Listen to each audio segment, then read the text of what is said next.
when you talk about the interregnum period, let's zoom out for a bit and think about in these 40 years, the four Anglo-Mysore wars that Tipu fought. His father fought none of the wars? No, he fought two wars. He fought the first two wars, and Mysore scripted unprecedented victories in those wars. From a state where, as I mentioned, it had become such an emasculated kingdom where anyone who attacks the kingdom, you're just buying them off, paying large sums of money. From there to the fact to have a fighting fit army, to build a navy, to have these rockets and so on, to cause terror in the opponent camp. Right. Haidar's foray in the first and the second Anglo-Mysore war is spectacular. In the first Anglo-Mysore war, he goes to the very gates of Madras, and which was a British seat of power, Fort St. George.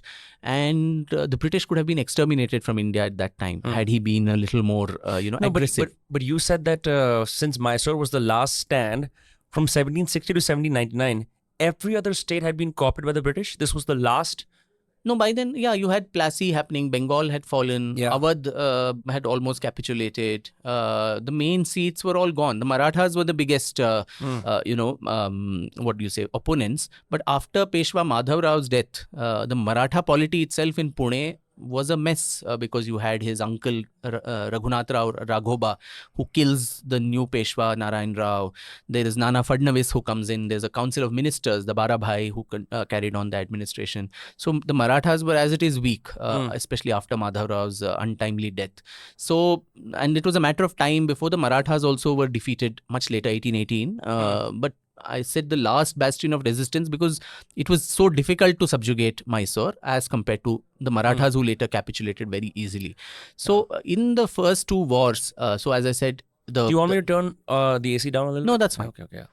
So in the first two wars, the success that Haidar got was really spectacular. He made the British sign a very humiliating treaty to end the first Mysore War in 1769, and then the second Anglo-Mysore War too. I mean, the kind of successes, but where the son also participated. It was several of those skirmishes Tipu Sultan led under his father's leadership. If you want to watch small segments of the podcast, subscribe to Dostcast Clips.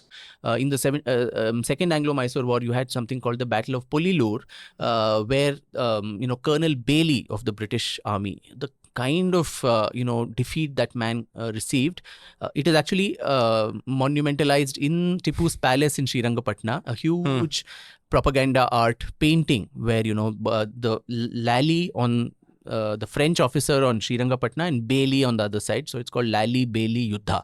And so that's where, Haidar and Tipu are like these macho men coming on an elephant and a horse. And Bailey is shown like this effeminate person sitting in a palanquin and twiddling his thumbs. And there was Hector Munro. So Hector Munro, who was the hero of Buxar and Plassey wars, who had defeated the Mughal emperor, the Nawab of Awadh, the Nawab of Bengal. He literally throws his weapons into a water tank in Kanchipuram and runs away to save his life in Madras. So that was the kind of terror that Haidar and his son in those first two wars brought on the British. In fact, the East India Company's stock price tumbled, hugely, and shockwaves went all the way to London. In the British Parliament, this was being discussed. The Court of Directors, gave a very tough time to the Governor General Hastings and others, saying, "What the hell is happening in Mysore?"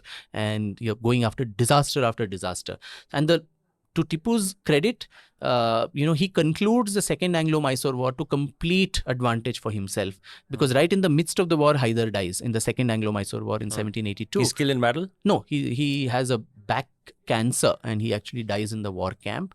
And Tipu, the onus of it comes on him. And so since the war had already been fought for so long, he concludes it brilliantly. He uses great statecraft. He sieges the British almost in Mangalore for several months, and they're reduced to pitiable condition of actually eating rodents and all of that to survive within Mangalore fort. Really? Yeah. And this is despite the fact that they have reinforcements in practically every other state of the country. They managed to cut everything. That was Tipu's statecraft then, to ensure that they were literally starving for provisions. So from Bombay, the consignment would come. He would intercept it midway. From Madras, whichever, from the sea routes, anything comes, replenishments for the army, he would manage to intercept. And to just get done with this war, the British signed yet another extremely humiliating treaty called the Treaty of Mangalore in 1784. And this perhaps, Vinamra, is the last document where an Indian power had an upper hand when it signed a treaty against the British.